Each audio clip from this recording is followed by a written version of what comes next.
গাড়িতে ওঠানোর জন্য অন্য ক্রিকেটাররা যখন কিটব্যাগ রেখে যাচ্ছিলেন তখন সাইফুদ্দিন একেবারে নিজের কিটব্যাগ নিজেই গাড়িতে তুলে দিলেন, যাতে যারা এই কাজটা সহযোগিতা করছিলেন তাদের কাজটা যেন খুব একটা কঠিন না হয়, অর্থাৎ কাজ সহজ করে দেওয়া যেটাকে বলে আর কি।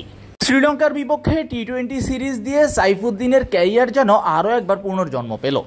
14 মাস পর জাতীয় দলে টি-20 জার্সি গায়ে জড়িয়ে প্রথম 3 বলে দিয়েছিলেন 3টা 4, প্রথম ওভারে দিয়েছিলেন 14 রান। এরপর ডেতে এসে 1 ওভারে 5, আরেক ওভারে 3, সাথে একটা উইকেট, অর্থাৎ প্রথম ম্যাচে 22 রান। পরের ম্যাচে 3 ওভারে 21 রান দিয়েছেন, সাথে ব্যাট হাতে 2 বলে 6 রান।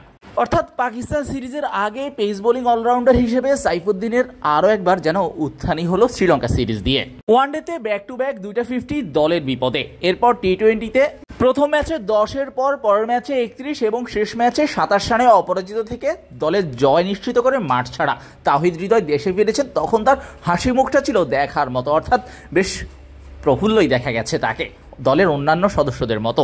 টাইগার মিডল অর্ডারের সবচাইতে বড় ভরসা এখন তাওহিদ হৃদয়। তাই তো তাওহিদ হৃদয়ের ভালো খেলাটাই বাংলাদেশের জন্য সবচাইতে বেশি জরুরি। পাকিস্তান সিরিজে নিশ্চয়ই সেটা ধরে রাখতেই চাইবেন।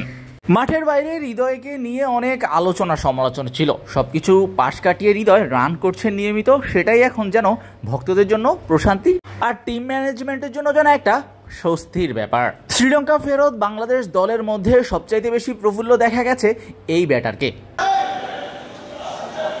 ওডিআইতে টিম ম্যানেজমেন্টকে হতাশ করেছিলেন, টি-20তে প্রথমটাতে বেঞ্চেও বসতে হয়েছিল মুস্তাফিজুর রহমানকে, তবে টি-20 পরের দুটাতে তিনি বেশ ভালোভাবেই কামব্যাক করেছেন।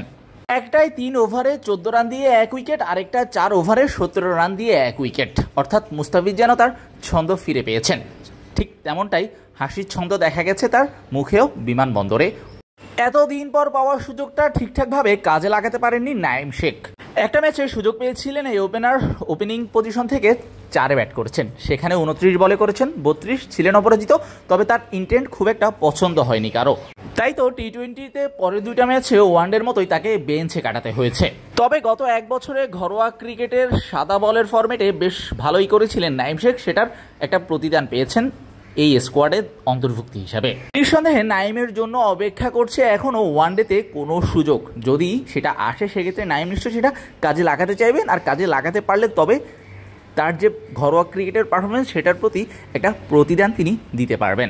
সিরিজ চলাকালীন হেড কোচ ফিল সিমন্স ছিলেন না, তখন হেড কোচের দায়িত্ব পালন করতে হয়েছিল সিনিয়র অ্যাসিস্ট্যান্ট কোচ মোহাম্মদ সালাউদ্দিনকে। সিরিজ চলাকালীন তার বিরুদ্ধে কিছু অভিযোগ উঠেছে এবং প্রেস কনফারেন্সে সেটার যোগ্য জবাবটাও তিনি দিয়েছিলেন। তবে দেশে ফিরেছেন এবার দলকে সিরিজ জিতিয়ে। তাই বলা যায় প্রথম 2টা সিরিজ হারার পর তৃতীয় সিরিজ অর্থাৎ টি-20 সিরিজ জেতাটা তাদেরকে একটা স্বস্তি দিচ্ছে। তার প্রমাণ এই হাসি। জ্যাকেটদের বিশ্রামের সুযোগ নেই। বাংলাদেশ দেশে আসার আগেই বাংলাদেশে চলে এসেছে পাকিস্তান। আগামীকাল থেকে শুরু হবে বাংলাদেশ দলের প্র্যাকটিস, অর্থাৎ একটা সিরিজ শেষ করে আরেকটা সিরিজে প্রবেশ করবে বাংলাদেশ। শাহরিয়ার শাওন, মিডফিল্ড।